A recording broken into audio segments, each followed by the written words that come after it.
The First Presbyterian Church of Rutherford was founded in 1863. That means this is the 150th anniversary of the church.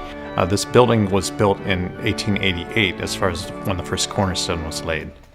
The organ serves as a linchpin. It is an emotional instrument also. It's something that very readily sets the tone for worship. Organ music provides a central underlying foundation of how we worship and how we approach God.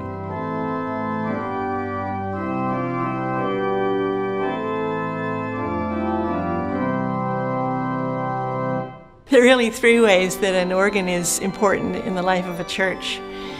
One is to support the congregational singing, the singing of hymns, and we do that every Sunday here. Another way is to support the choir or soloists, or to play extra music in the church service. And a third thing that it's used for is to play the repertoire from maybe 500 years of wonderful music that was composed for the organ.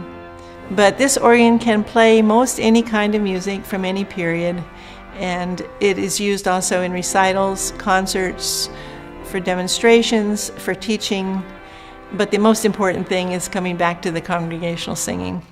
The organ plays a vital part in our every Sunday worship experience in terms of providing a sense of comfort for people when they come in worship. Familiar music brings out a sense of peace as people gather. It allows people to go to certain places in terms of reflecting upon how God's part of their lives.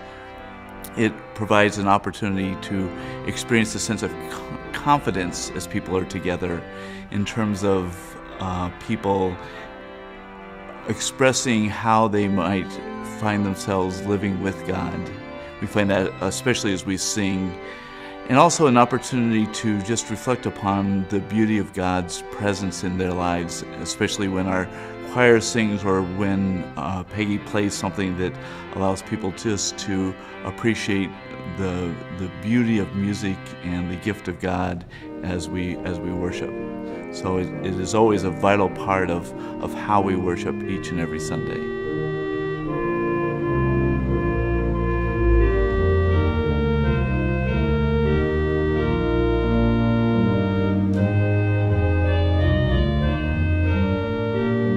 This organ was dedicated in 1967. It was talked about for about 10 years because they knew the old organ was giving way. And at that time, in the early 1960s, we had a very talented musician come to the church to be the minister of music. His name was John Rodlin. He had studied at Union Theological Seminary, the School of Sacred Music. And the director of the School of Sacred Music at that time was Dr. Robert Baker. Dr. Baker was invited to be the consultant for a new organ, and he put together what the organ would look like, what sounds there should be, with John Rodlin's help.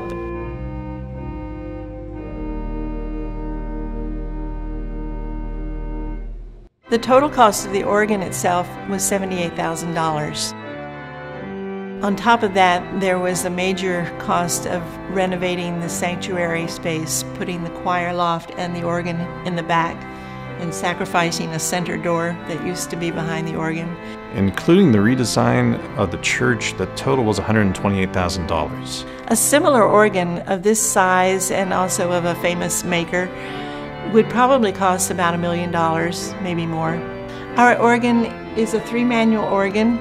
It has one exposed division, that's the great division. It has a swell division that is enclosed in a chamber. The choir division also is enclosed, and in the chancel area of the church we have an antiphonal division which has both some enclosed pipes in a chamber and some exposed pipes. And altogether the number of pipes in the organ are about 2,700, and they range from teeny tiny little pipes to 16 foot.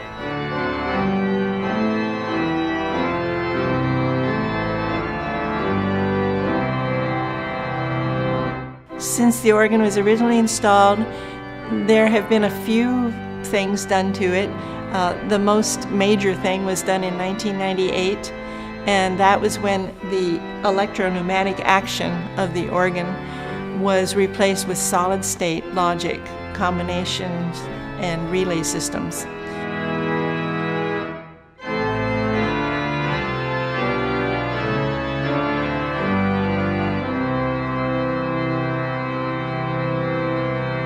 Organs typically run, I've heard 35 to 40 years. We're actually stretching it a little bit. Many churches are faced with having to perhaps replace the whole organ, or perhaps just restore it like we are doing to our organ, so that it'll be good for another 40 or 50 years. In discussion with Steve Emery, the man that's doing the renovation of our organ, he said that we've actually been very lucky that it's extended this far.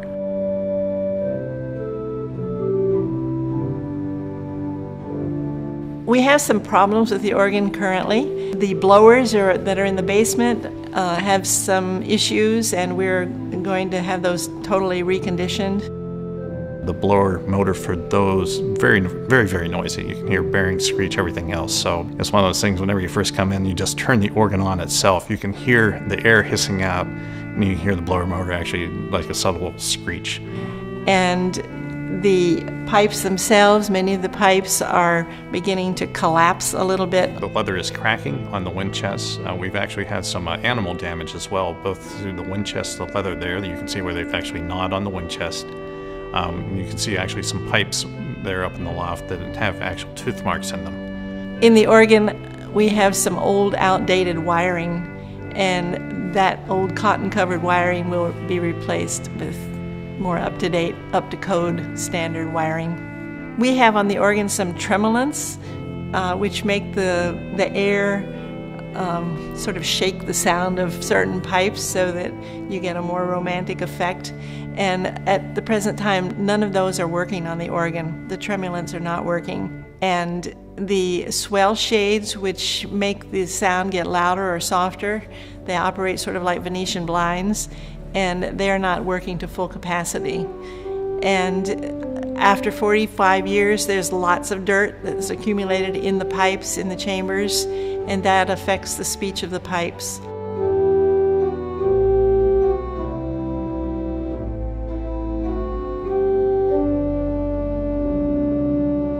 If we don't refurbish the organ, gradually you'll see a decline in performance. Individual pipes will stop speaking. We have some already that don't speak. The leathers on the chests and other parts of the organ are simply going to continue to deteriorate, and then the organ would really be unusable.